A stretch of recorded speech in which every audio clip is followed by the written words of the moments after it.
Rob Lowe has had some twisted lows, yet few people know about the day he hit rock bottom. One day, Lowe proposed to his girlfriend, Melissa Gilbert, but when Gilbert told him she was pregnant, his reaction was absolutely brutal. The full story is coming up. Teen idol Rob Lowe has had his share of Hollywood highs and lows. This self-proclaimed man of no regrets certainly has a lot of them to choose from. There's the Oscar debacle, the nannies, and, of course, the infamous tape. But what's really hiding behind the strong jaw and piercing blue eyes? Robert Hepler Lowe was born in Virginia on St. Patrick's Day in 1964. After a couple of divorces, Lowe's mother, a teacher, followed her third husband to California and brought her two young sons, Rob and Chad, with her. This move to La La Land put Lowe in a position to meet all kinds of Hollywood types and help him find his calling as an actor and a man about town. Growing up in Los Angeles and attending Santa Monica High School, Lowe met a family that would be influential in his future in many ways.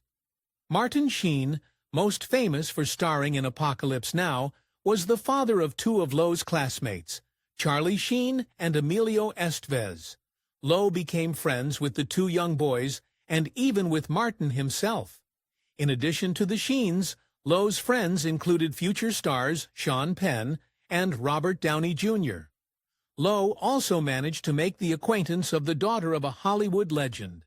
He was friends with Cary Grant's daughter, Jennifer Grant, who went on to appear on Beverly Hills 90210. With all these stars around him, it wasn't long before Lowe landed his first celebrity girlfriend. Melissa Gilbert was a child actor known for playing Laura Ingalls on the immensely popular and family-friendly Little House on the Prairie.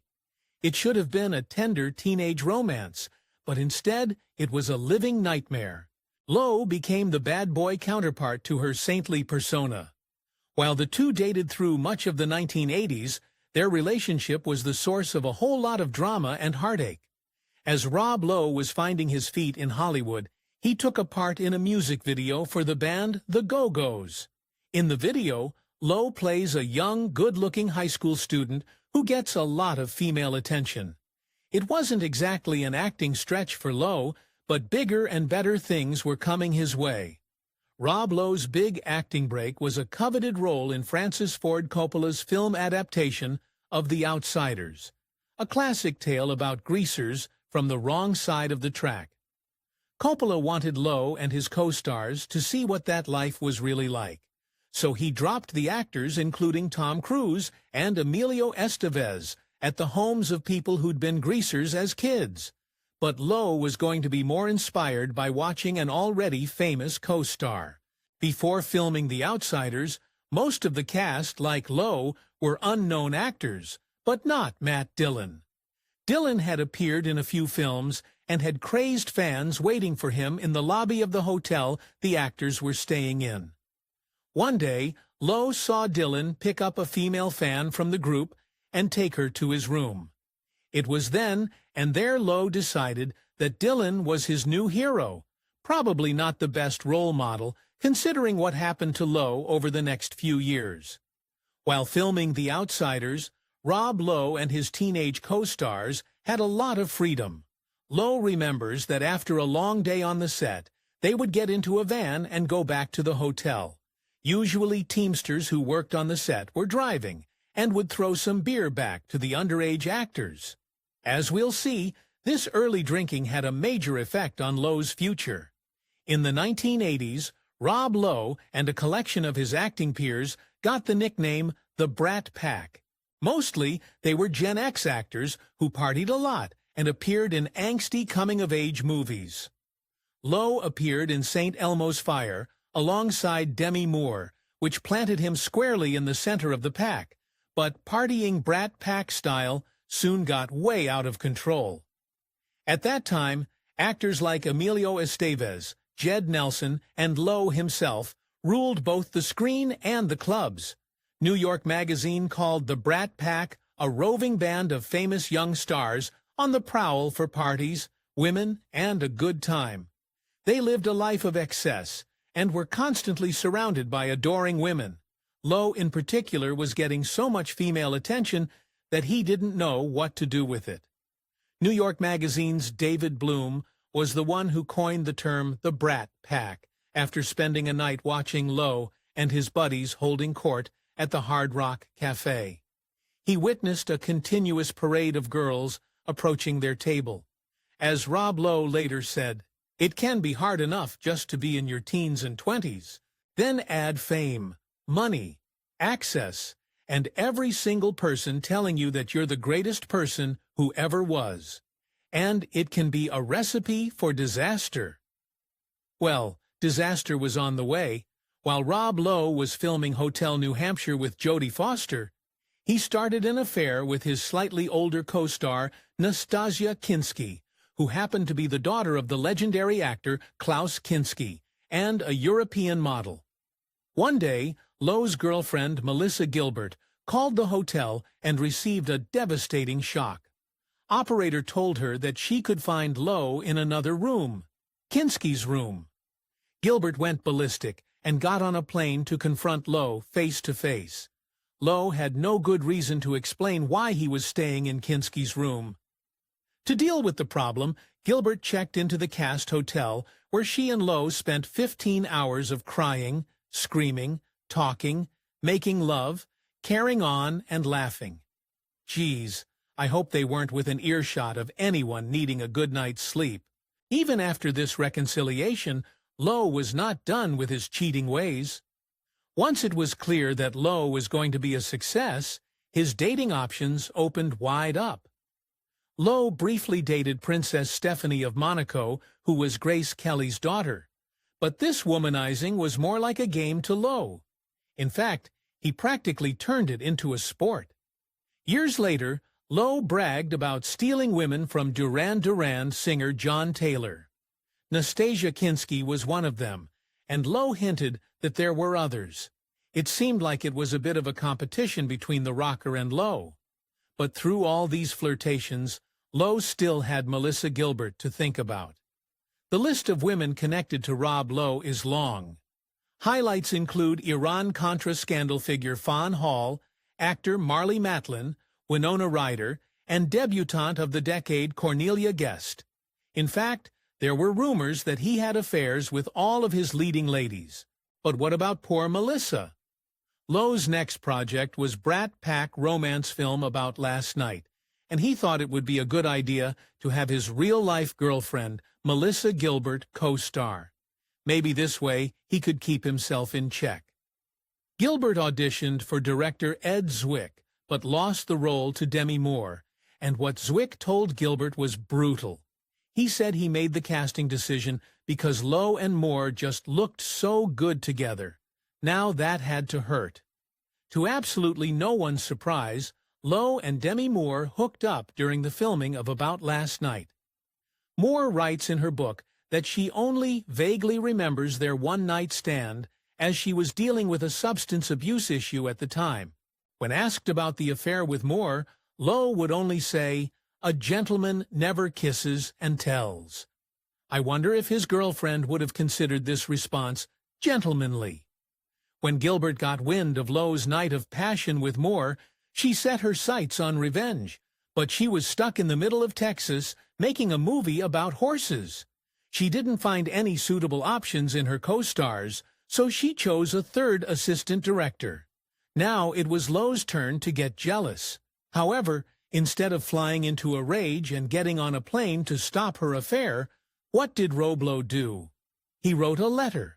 Remember those? Doesn't sound like he thought this was a super urgent problem. Even though this was a lame attempt to reunite with Gilbert, it worked.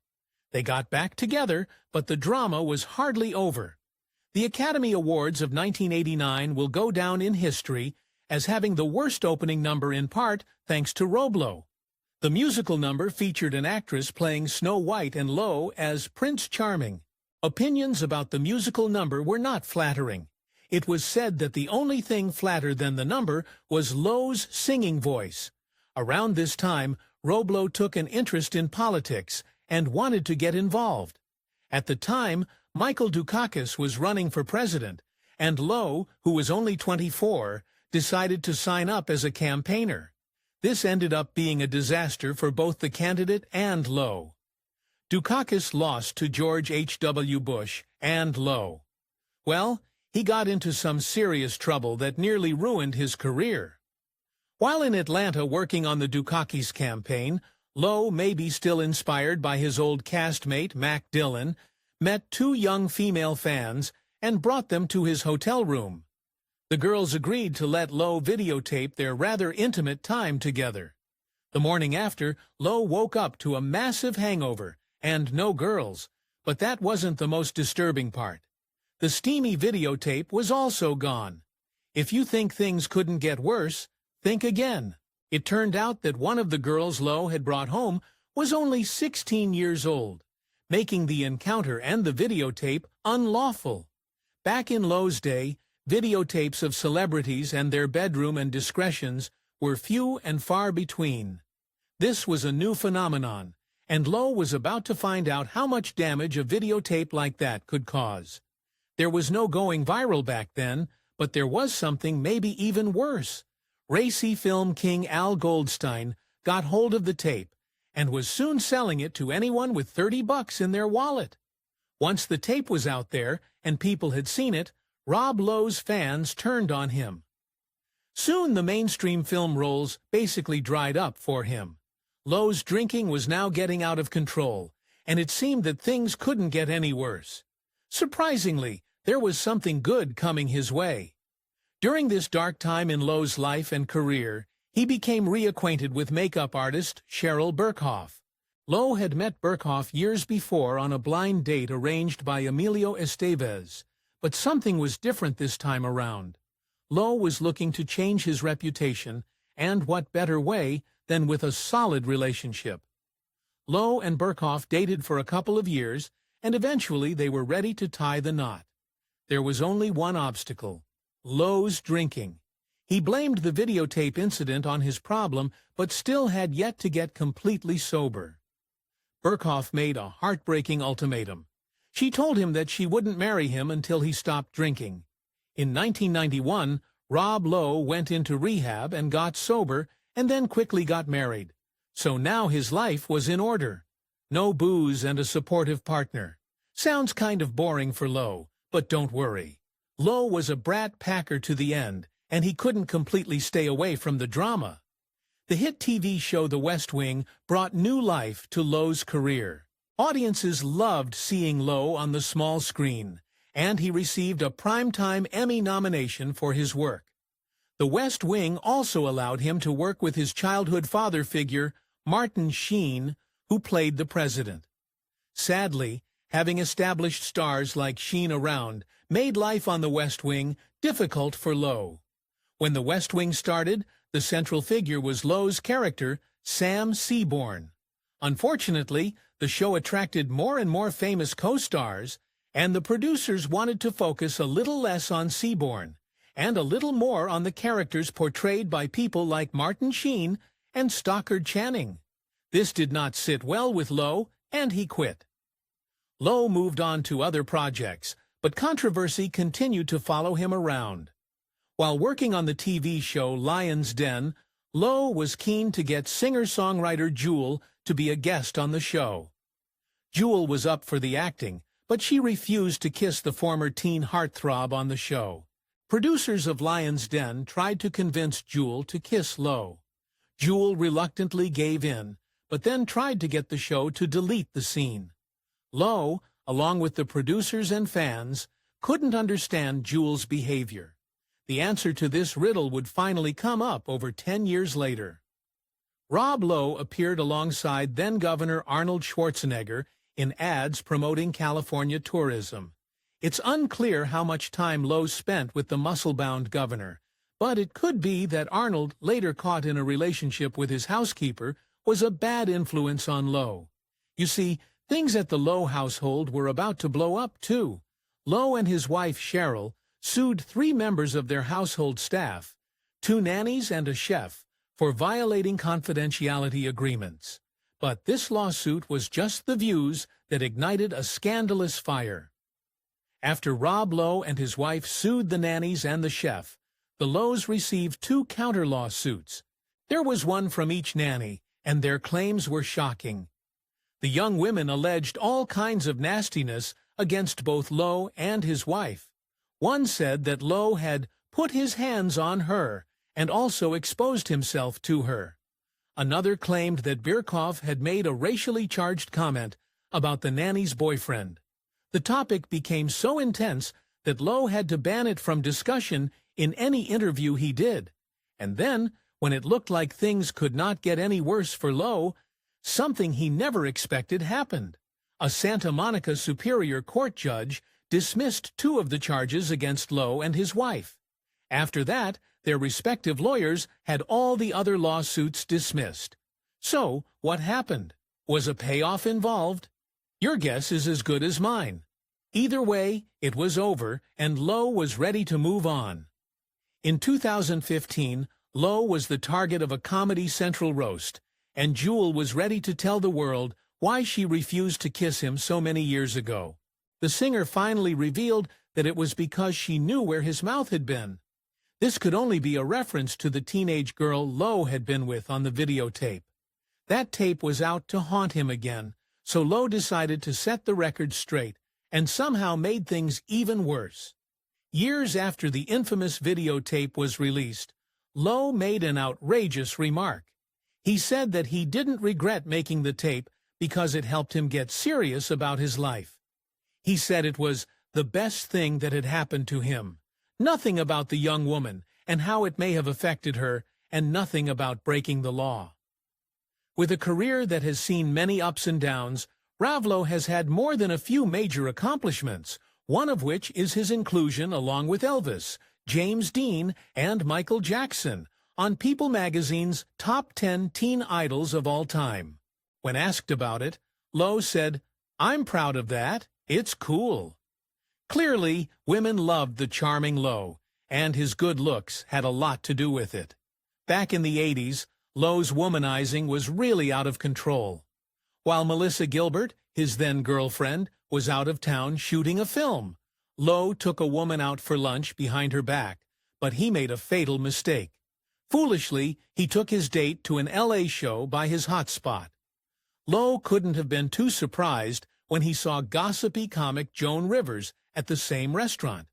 The problem was that Rivers was interviewing him that very night on The Tonight Show, no less.